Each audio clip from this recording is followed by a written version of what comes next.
Chapter 24.5 A Little Hearth-Swarming. Hearth-Swarming Day, 13 years ago. A tiny little yawn echoed out from the crib sitting in the corner of the foal's bedroom. The occupant of that crib shuffled slightly, the echoes of reality slowly beginning to assault her senses. Her eyes steadily cracked open, one hoof being used to wipe away the vestiges of the sandmare that had begun to form within them. With her tiny wings fluttering, Little Wing slowly sat up, while still half concealed by her covers, eyes scanning the room tiredly and without full focus.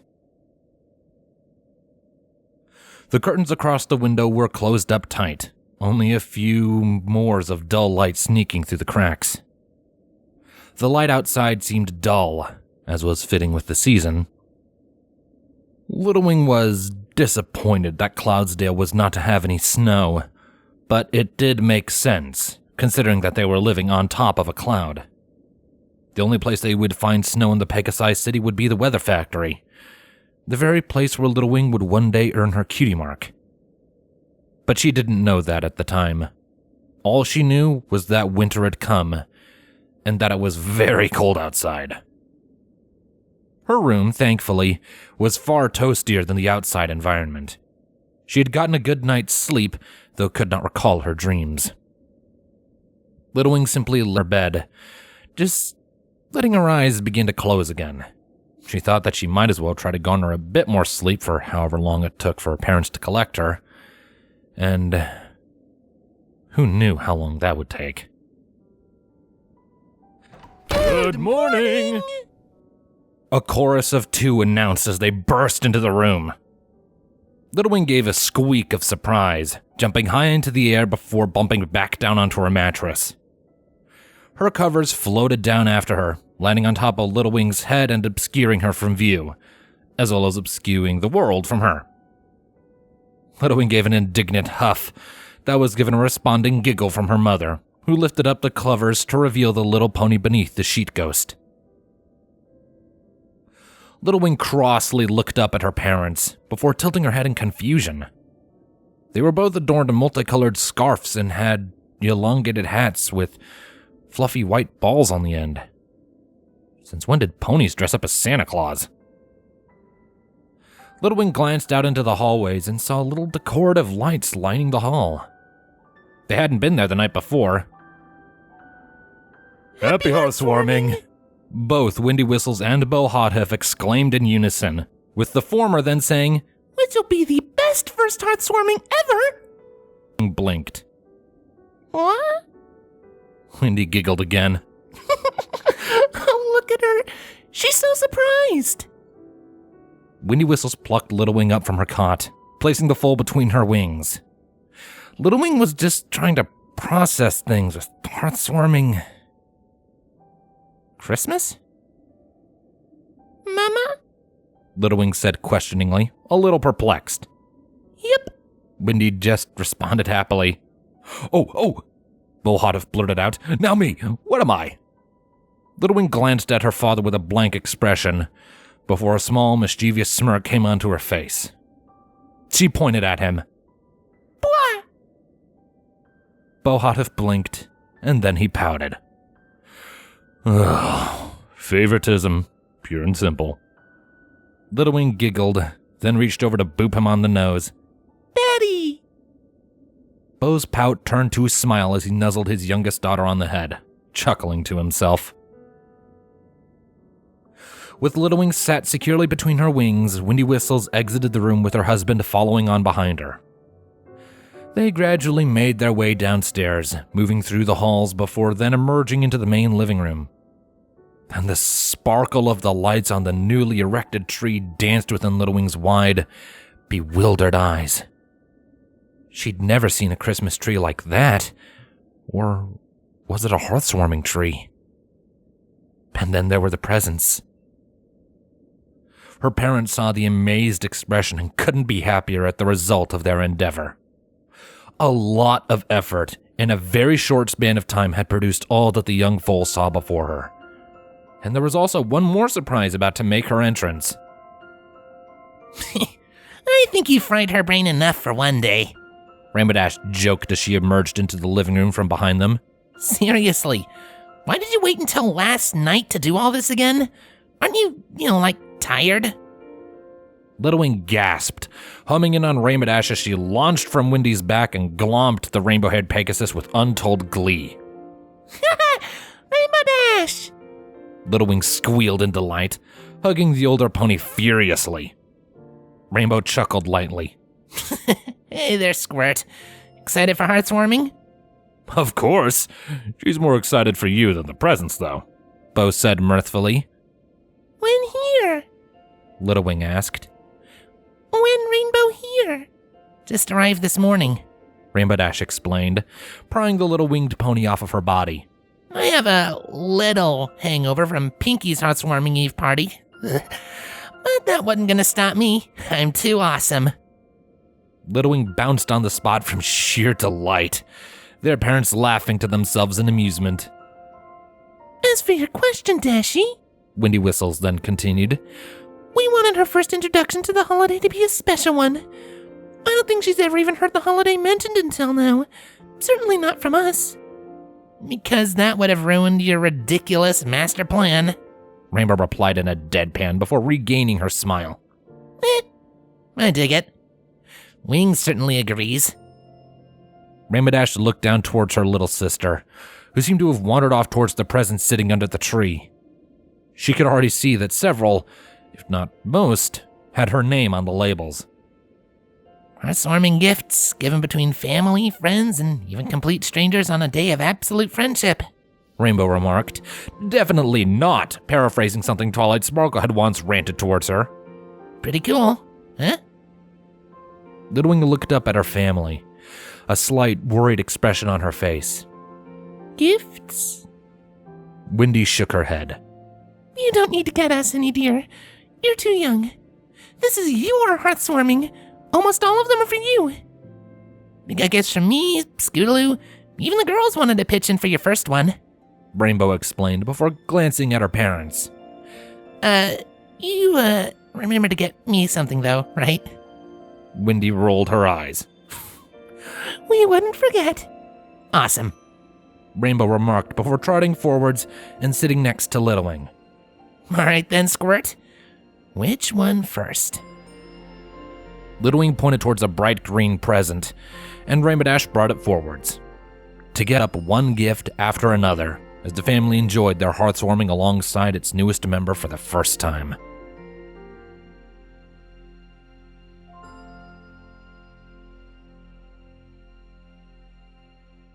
Present day, Heartswarming Eve. Little Wing? Some ponies shouted as they tried to shake Little Wing awake. Little Wing stirred, the world beyond a blur of voices and loud music. The pony tried to shake them awake again, but Little Wing just began to drift off. And then felt some pony lick her cheek.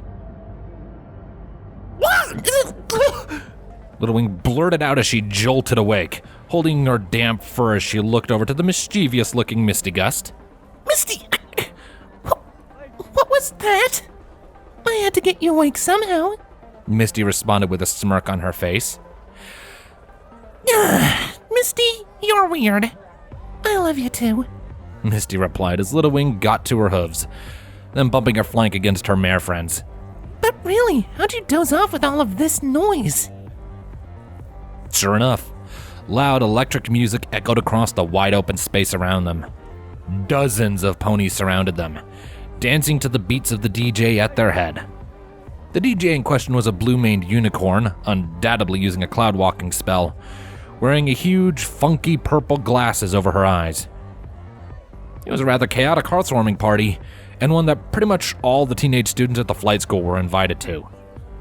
Being only 13, this made Little Wing and Misty Gust among the youngest of the attendees. Still can't believe we got dragged out to this thing, Misty remarked, holding her hooves to her ears. It's so loud! It's energetic, Little Wing defended. And yet you fell asleep, Misty shot back. Dream about anything interesting? Little Wing shrugged. Mostly about another Heartswarming. Very long time ago. Was it as loud as this one? Not even close. Misty Gust chuckled, resting her head on Little Wing's shoulder affectionately. When the part was over, Misty was going to be sleeping around her mare friend's house. An airbed, which was actually just a cloud with a sheet spread over it, had been set up in Little Wing's room for her. There she would then spend the morning of heartwarming day with her mare friend's family before heading back to her own house around lunchtime. But they first had to survive their current mad surroundings. And mad it was. Ponies all around were cheering and hollering. Most of them, including all the younger participants, mostly stayed on the dance floor and waved their limbs around suitably like mad ponies. Some of the older students had brought along several crates of alcohol, either drinking it themselves or trying to drunkenly entice some of the younger students to partake. There was even one couple, both stallions it seemed, lustfully shoving their tongues down each other's throats.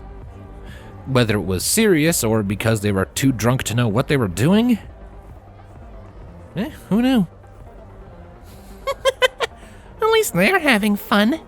Little Wing laughed. Too much to drink, so many of these ponies. Misty noted.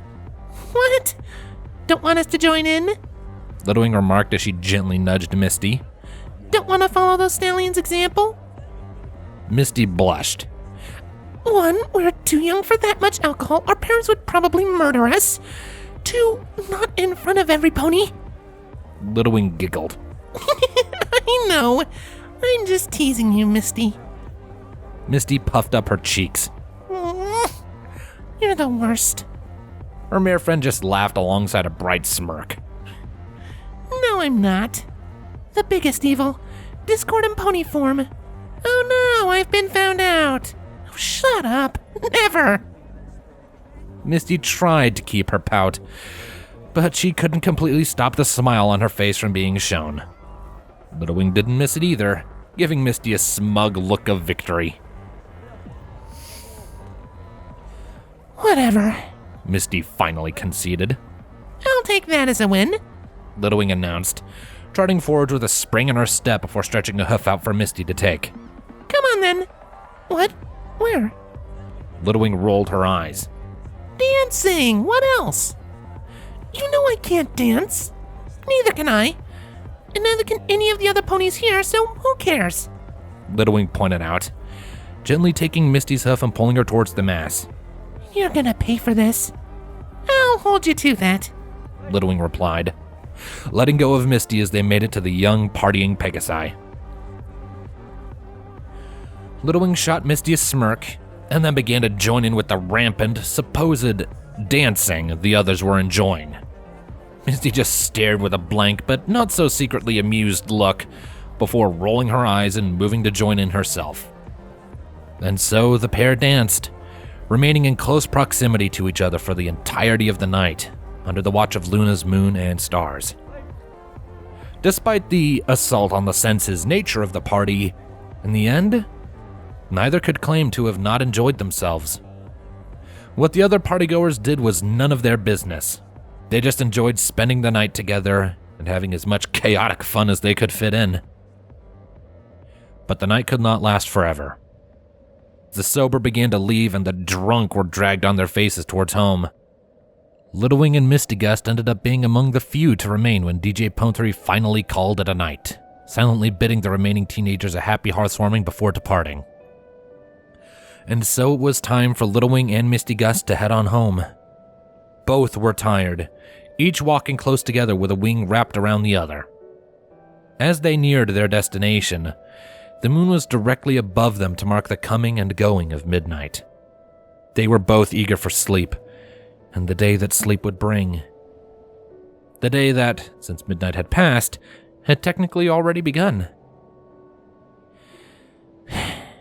I had fun, Misty admitted, nuzzling into Little Wing's neck. even if you are a complete jerk.